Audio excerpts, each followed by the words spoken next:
नमस्कार, स्वागत करती हूँ आपके और मेरे दोनों के YouTube चैनल पर। कैसे हैं आप सब? आशा करती हूँ सब बहुत अच्छे होंगे। आज जिस विषय में मैं बात करूँगी वो है खूबसूरती। जी हाँ, खूबसूरती। लड़कियाँ चाहती हैं कि वो खूबसूरत रहें और बालों के बारे में आज मैं बात करने वाली हूँ। कौन सा ग्रह जिम्मेदार होता है बालों के लिए? वैसे तो हर किसी को, हर लड़के को लंबी बाल वाली लड़कियाँ बहुत ज़्यादा पसंद होती हैं, भले ही उनके सर पर बाल हो या ना हो, और लोग अट्रैक्ट भी हो जाते हैं। कई समय ऐसा होता है कि लड़की खूबसूरत नहीं भी होती है देखने में, लेकिन उनके जो बाल होते हैं वो इतने खूबसूरत होते हैं कि लड़के फ़िदा हो जाते हैं उस पर। कई समय ऐसा होता है कि लोग आते हैं, आपको देखते हैं, आपके बाल अगर अच्छे नहीं, आप गंजे हो, किसी भी लड़के के बारे में बात कर रही हूँ, तो एक ख़राब इम्प्रेशन पड़ता है।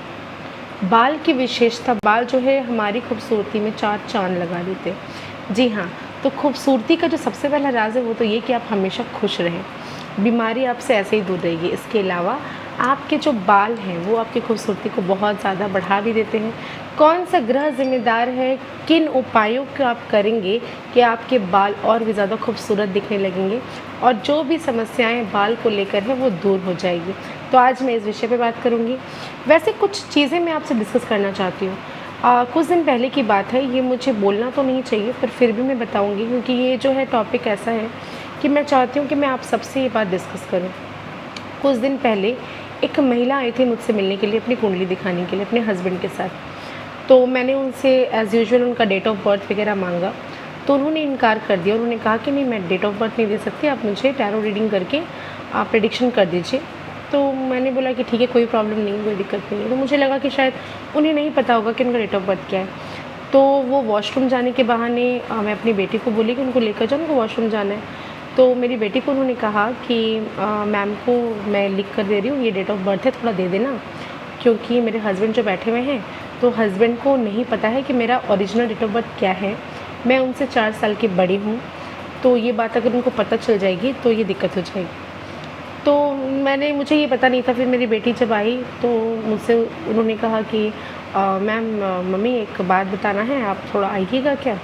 तो मैं गई उसके साथ, तो उसने मुझे बताया ये डिटेल्स। तो मैं ऐसे एक चीज़ बता देती हूँ। पहली बात तो ये कि जिसकी पत्नी बड़ी, मतलब लंबी हो या उम्र में बड़ी हो, तो उनका भाग्य भी बड़ा होता है। जी हाँ, जिसकी वाइफ का एज अपने हस्बैंड से ज़्यादा होता है या वो हाइट में लंबी होती है, तो उनका जो भाग्य होता है वो बहुत ज़्यादा अच्छा होता है। हस्बैंड के लिए भी वो बहुत ज़्यादा लकी होती है। तो आपको तो पहली चीज़ ये कि उम्र नहीं छुपानी चाहिए थी। खैर, ये आपका पर्सनल मैटर है, लेकिन इसका जो ख़राब प्रभाव है ना, मैं आपको ये बता दूँ कि प्रभाव ख़राब कहाँ पड़ने लगता है। जब भी आपको, तो मान लीजिए कि कभी ना कभी तो उनको मरना ही है, हर एक इंसान को मरना है। तो जब वो उनका डेथ होगा, पंडित जी जब पूछेंगे, मान लीजिए कि वो उनकी वाइफ का डेथ पहले हो गया, जो आई थी महिला, उनका डेथ अगर हो गया, तो ये बात हस्बैंड अगर ज़िंदा है, जब पूजा करवाने जाएंगे तो पंडित जी जन्म तिथि पूछेंगे, नक्षत्र देखेंगे, अरे इनका मौत तो अभी नहीं होना चाहिए था, कैसे हो गया। फिर उनका जो मरण तिथि है, मरने वाला डेट, वो पूछेंगे, उसके बाद पूजा करवाई जाती है। तो उनके हस्बैंड को जो डेट ऑफ बर्थ पता होगा उसके अकॉर्डिंग अगर पूजा होगा, तो क्या उनकी आत्मा को शांति मिलेगा? क्या वो जिस पूजा का जिस लिए करवा रहे हैं, उनकी आत्मा की शांति के लिए, या जो पंडित है जो पूजा करेंगे उनको अगर आप गलत बताओगे, तो वो तो देखकर समझ में उनको भी नहीं आएगा, कैलकुलेशन मिलने वाला नहीं है कि ये जो इंसान है वो कितने दिनों तक ज़िंदा था, कितने दिनों तक ज़िंदा रहना चाहिए था। अनफॉर्चुनेट डेथ इसकी होने वाली थी या नहीं थी, या नेचुरल डेथ होने वाली थी, कुछ भी हो सकता है। लाइफ में कब क्या होगा ये कोई नहीं बता सकता। और उसके बाद अगर मान लीजिए कुछ कैलकुलेशंस मिस्टेक होती है, तो आप लोग क्या करते हैं, एस्ट्रोलॉजिस्ट को गालियाँ देते हैं।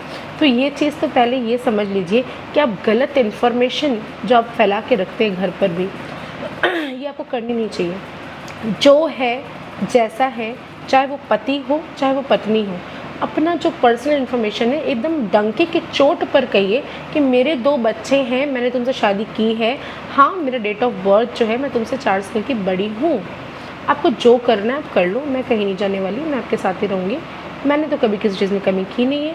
तो ये जो चीज़ें हैं ना, ये आपको बोलना है, ऐसा कोई बात नहीं है।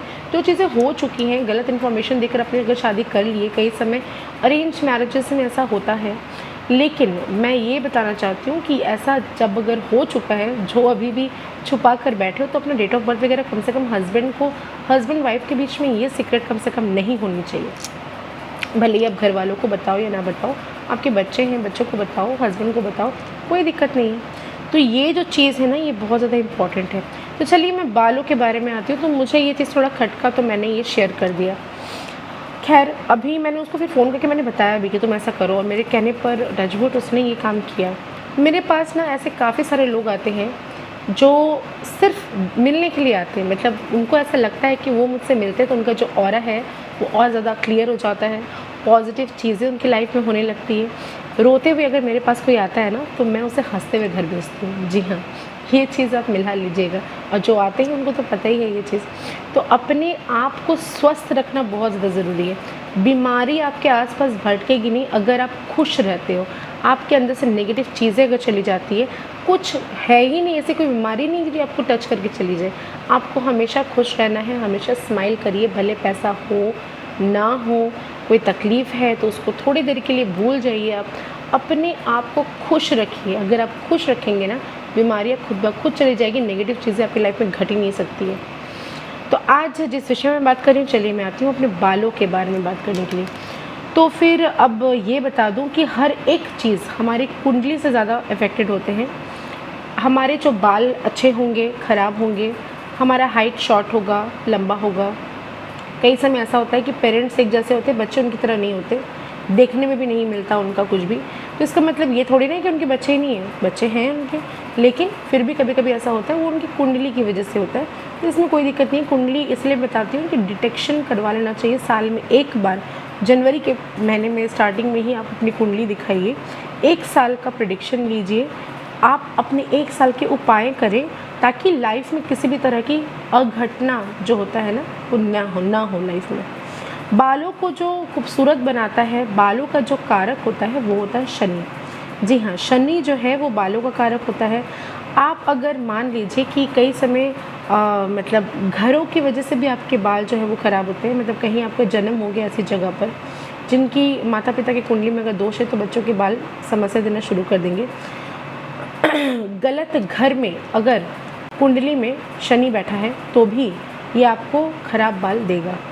इसके अलावा बाल आपके अगर लंबे नहीं हो रहे हैं, बहुत ज़्यादा दिन हो गया आप तेल लगाते हैं, अपने बालों का केयर करते हैं, लेकिन फिर भी लंबे नहीं हो रहे, बाल सफ़ेद होना शुरू हो गया, चाहे आप बच्चे हो, क्लास 7-8 में पढ़ती हुई लड़की हो, या फिर कुछ भी हो, आप बोलते कि पेट की गर्मी की वजह से बाल पक गए। तो ऐसी तो खाने पीने की चीज़ें हर कोई खा रहा है, सबके शरीर में थोड़ा बहुत प्रॉब्लम्स रहता है, नहीं रहता है, लेकिन बाल का जो असली कारक है वो शनि होता है। तो बीच से बाल का टूटना, ये शनि की प्रॉब्लम है। साइड की तरफ से बाल का झड़ना, ये शनि खराब है। इसका मतलब अगर आपके हस्बैंड के लड़कों में अधिकतर देखा जाता है कि बीच में बाल है, दोनों तरफ बाल नहीं है। मेरे हस्बैंड का भी इसी तरह का चीज़ है, तो उनका शनि का प्रॉब्लम है। शनि की ख़राब चीज़ों की वजह से बाल साइड से चले जाते हैं और बीच में रह जाते हैं, तो ये शनि की समस्या है। तो आप तेल लगाएं ज़्यादा से ज़्यादा, और हो सके तो शनिवार वाले दिन किसी भी मज़दूर को ब्लैक मिठाइयाँ खिलाएं। ये आपका सबसे बड़ा टोटका है। सरसों के तेल का दीपक शनि मंदिर में जला कर आए, शनि को तेल चढ़ाएं। ये उपाय अगर आप करते हैं तो बाल की समस्या आपकी दूर होगी, बाल आना शुरू हो जाएंगे, आपको खुद नज़र आएगा। सूरज अगर आपका ख़राब है तो क्या होगा, आप यंग रहेंगे, आप जवान हो, लेकिन आपके बाल पकना शुरू हो गए। आपके बच्चे छोटे हैं, जिस जन्म दिया आपने बच्चे को, आपके बाल पकना शुरू हो गए। सूरज जो है ना, वो आपको आँखों को भी ख़राब करता है, आँखों से कंटिन्यू पानी बहना, आँखों में हर तरह से कभी न कभी किसी न किसी वजह से इन्फेक्शन रहना, मोटे मोटे चश्मे पहनना, ये सारा सूरज की ख़राब होने की निशानियाँ होती हैं। पिता से संबंध अच्छा करें। लाल रंग की गाय को अगर आप गुड़ खिलाते हैं तो आपका सूर्य स्ट्रांग होता है। चंद्रमा की वजह से अगर आपका बाल ख़राब होगा तो छोटे बच्चों का, मतलब आप मान लीजिए कि 2 साल के, 3 साल के, 4 साल के बच्चे हैं, बाल जो है वो पकना शुरू कर देते हैं, पक जाएंगे। इससे आपको क्या होगा, हमेशा सर्दी ज़ुकाम भी रहने की एक हमेशा से सर्दी रहना, ऑल टाइम कुछ ना कुछ करके आपको सर्दी रहेगा, तो ये चंद्रमा की वजह से होता है। आपको अपनी माता के साथ संबंध अच्छे बनाने चाहिए। इसके अलावा पानी में दूध और गंगा जल डालकर शिवलिंग पर अर्पित करें, चंद्रमा इससे मजबूत होगा। अगर आपका गुरु खराब है ना, तो बीच से बाल उड़ेंगे, मतलब कभी यहाँ से चला गया, कभी यहाँ से चला गया, कभी वहाँ से चला गया, बीच से बालों का उड़ना, ये गुरु की समस्या होती है। तो गुरु अगर आपको समस्या देगा ना, तो आपको हल्दी के पानी से नहाना चाहिए, इससे आपको रिलीफ मिलेगा। राहु अगर आपका ख़राब होगा तो गुच्छों में बाल उड़ेंगे, मतलब एकदम यहाँ से बंच, एकदम इतना गुच्छा आप ऐसे किया आपने, गुच्छों में बाल निकलना शुरू हो गए, समझ लीजिए राहु आपका ख़राब है। तो आपको क्या करना है, चंदन का पैक फेस पर लगाएं, चंदन के पानी में डालकर चंदन को आप उससे नहाएं, आपका राहु शांत हो जाएगा। गणेश जी की आराधना इसमें बहुत अच्छा काम करती है। इसके अलावा नीले रंग के फूल अगर आप शनि जी को अर्पित करते हैं तो ये भी बहुत ज़्यादा बेनिफिट देगा। मंगल अगर आपका ख़राब है ना, तो वन साइड से बाल जाएंगे, मतलब एक ही तरफ से, यहाँ से आप थोड़ा सा इतना गंजा हो गए, हल्का सा चला गया, एक साइड से बाल जब जाना शुरू होगा समझिए कि वो मंगल की परेशानी है। तो आपको लाल चीज़ों का दान देना, जैसे मसूर का दाल हो गया, आप किसी भी सफाई कर्मचारी को चाय पिला दें, तो ये सारी चीज़ें अगर आप करते हैं तो फिर आप देखेंगे आपका मंगल जो है वो स्ट्रांग हो जाएगा। हमेशा पॉजिटिव रहिए, स्माइल करिए, लाइफ में प्रॉब्लम्स कभी नहीं आएंगे, बीमारियां दूर रहेंगी, स्वस्थ रहेंगे।